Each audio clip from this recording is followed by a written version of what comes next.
two envelopes. One says start, one says rule. Here's the promise. With just these two clues, you can build a list of numbers as long as you like and never get stuck. Let's see how. The idea has a name. A sequence is defined recursively when the rule explains how to get each new term from the one just before it. The sequences we meet here use the simplest rule. One instruction, one next term. So two key pieces are all we need. The first term, the starting point, and the recursive rule. Open the envelopes. The start is 5. The rule, add 3 to the previous term. There's our first link. Do we really need both? Hide the start. Add 3 to the previous term. But starting from what? From 2? From 10? From 100? Each start gives a different chain.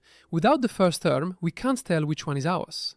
Hide the rule instead. 5. And then? Silence. A start with no way forward. Start and rule together, one chain, and nothing can stop it. Built. The first term is given, 5. For the second term, take the previous term, 5, and add 3, 8. Now take the previous, 8 plus 3, 11.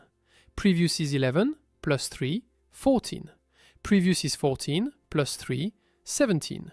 The first 5 terms, 5, 8, 11, 14, 17, each one born from the one just before.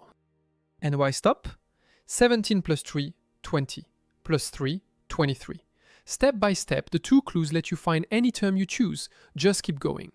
And that's the cost of this recipe. To reach a term, you walk every step before it. Let's remember, our recursive definitions build each new term from the one just before. For a rule like that, two key pieces are enough. The first term and the rule. With both, you can reach any term you choose, step by step.